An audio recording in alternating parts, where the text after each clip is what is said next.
Good evening. We're here on Poker Tonight to provide you with all the details on the Las Vegas poker scene. The main event of the World Series of Poker is rapidly approaching at the Rio, and here at the Bellagio Cup 3 is still going strong, and the inaugural WPT event starts very soon. That's right, the Bellagio Cup 3's WPT Championship event starts on Tuesday, July 10th. Earlier today, Lizzie was down in the Fontana Lounge catching up on some of the preliminary tournaments going on. Card players here in the Fontana Lounge at the Bellagio to give you your Bellagio Cup 3 tournament update. Now, right behind me, there is a $2,500 final table going on right now. 9 players began at this final table. The short stack has already been eliminated. Jeffrey Rothstein went out in 9th place after he was eliminated by the chip leader, Sergey Fiklesov. Now, everybody in this tournament has their eye on the first place prize of over $69,000. Another $2,500 buying no limit tournament started today here in the Fontana Lounge at 2 p.m. Some big names who turned out for this event include Alan Smurfett, who recently won a World Series of Poker bracelet, and Dan Alspach. 91 players bought into this event, and they're going to play down to a final table tonight. That's your Bellagio Cup update for today. I'm Lizzie Harrison for Card Player TV. While Lizzie was down in the Fontana Lounge, she also had the opportunity to catch up with Dan Alspatch and talk about his playing in the tournament today.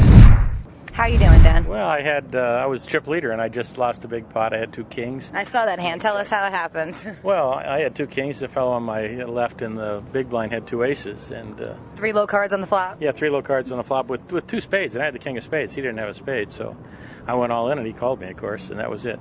So you're pretty short stack now, or are you still average? Because you did have a lot of chips. I had a lot of chips. I had more than 24,000. I've got like 10,000 now. Great. That's still a lot above. That's quite a bit above average. So what brought you over to the Bellagio to play today? I went broke at the Rio. Have you played any other Bellagio Cup 3 events? Yeah, I played like 2 or 3 others. Yeah, how'd you do? Haven't done well here, but I cashed in the last one that was before it came to the Fontana room. Oh, okay. So where's JJ today? She's not here playing. She's still over at the Rio in today's tournament, 2,000 no limit. And how's she doing? Have you talked to her? I talked to her when I left. She was a little bit short stacked, but she hasn't called me, so that's a sign she's still in. She outlasts me almost every day. I know I play a lot better than her, but she outlasts me a lot. How does she do that? She's just lucky, I think. Yeah, that must be it. Feminine wiles. Yeah, feminine wiles. All right, well, good luck today, Dan. Thanks very much. Hopefully Dan won't run into a hand like that again anytime soon. Do I need to say it? That's poker. Now we'll continue our tournament coverage with the details on the events being played today down at the Rio.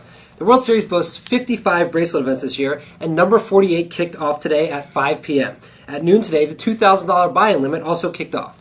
The current chip leaders in that event are Roland DeWolf and Jordan Morgan. The pros near the top of the field include Noah Boken, Eugene Todd, Cloney Gowan, and Umberto Brenes. Pros already eliminated in that event include Gavin Smith, Eric Lindgren, Victor Ramden, John Juanda, and Johnny Chan.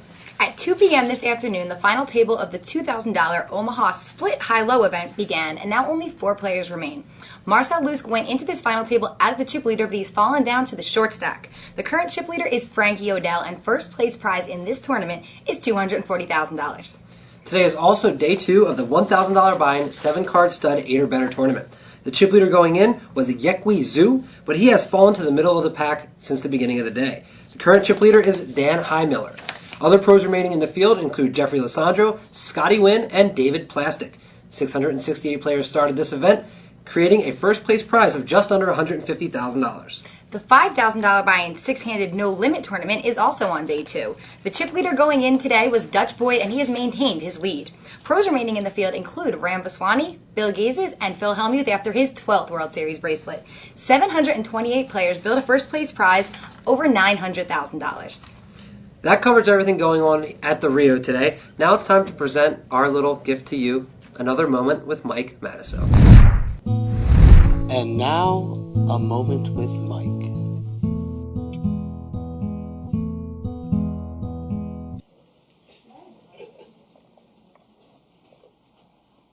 Why don't you flush some more toilets while I'm on my show, you Shut up! I ain't talking to you! This moment was brought to you by Mike the Mouth Matusow. Mike, thank you for sharing your thoughts with us here on Poker Tonight. Another player who is here to share his thoughts with us today was Hollywood Dave Stann, who is not a professional blackjack player. Dave, you're a professional blackjack player. No, I'm not. I deny that. And if you tell a casino, I'll tell them you're lying. Okay, you like to play blackjack. Sure. As a hobby. Occasionally. How did you get into poker? You know why? Because I got tired of throwing out of places. I got thrown out of places everywhere. Why do they throw you out? Where are we at, the Bellagio? Yes. Who's the Bellagio owned by? MGM. Right? Yes. Who doesn't like Hollywood Dave? MGM. Right? So when I play here, look, I'll just out myself. When I play at the Bellagio, I go to the blackjack table with chips from the poker room, and they say, "Where's your player's card?" And I say, "Oh, I just lost so much in poker. I just want to blow off some steam at the blackjack table." It's the greatest one-liner ever, because they're all like, "Okay, cool." And then I take the Bellagio's money, too. It's cool. That works. Yeah. So how did you get into poker? Actually, I mean, I've been playing poker for years, but for me, blackjack, I mean, 5-6 years. I came out to LA to be an actor, and had Where are a you theater from? Cleveland. Got a theater degree. Came out, got sick of working as like a bartender and a waiter. Learned how to count cards. Started traveling Vegas, Atlantic City, and then branched out and did a lot of international stuff. And then started getting thrown out of more and more places. And I thought, you know what? I better do something besides blackjack, because this is like a finite lifespan on it. So I branched out into tournament blackjack. I'm with the Ultimate Blackjack Tour doing that, and clububt.com. But poker for the past 2 years or so. One of the smartest things I ever did was I met Annie Duke about 1.5 years ago, and she said, "I need to learn how to play blackjack better." And I said, "I need to learn how to play poker better." So we traded lessons. She started taking down blackjack tournaments. I started taking down poker tournaments. How's the World Series been for you so far? Fucking horrible. How many events did you play? Dude, I've played like 15 events. I haven't made a day 2. I'm in nearly $60,000. Do you know how many blackjack tables it's going to take to get that money back? It's sick.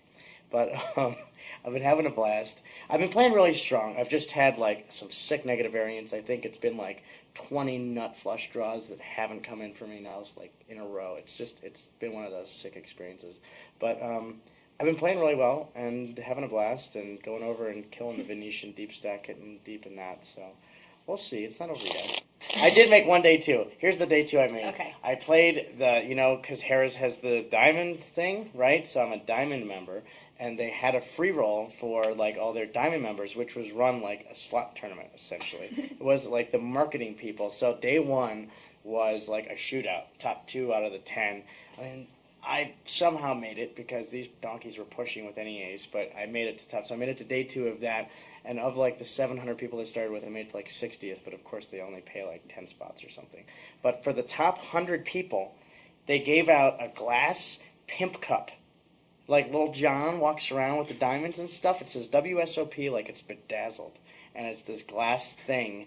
And it looks so ridiculous. Of course, they give it out to all these like 60-year-old high rollers that are like, what the is this? I love it. And I'm putting it on my shelf at home. Are you going to bubble wrap it to bring it home? Seriously, the WSOP Pimp Cup that I paid $60,000 of blackjack earnings from. You know what? It's karma, though, because I take from Harris and then I give back to him. So you're going to be playing in the main event also? Yeah. And what do you think about the sheer numbers of that field?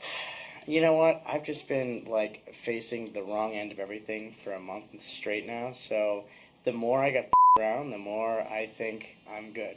You know what I mean? Like I'm so due. I'm so sick. It's like I'm the due-ness level of like how due someone is.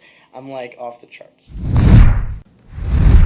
Well, maybe Dave's luck will change tomorrow. After all, he is due. But he is not a professional blackjack player. And that's a wrap on tonight's episode. Make sure you check back tomorrow for another one. Thanks, everybody, and good night. Good night.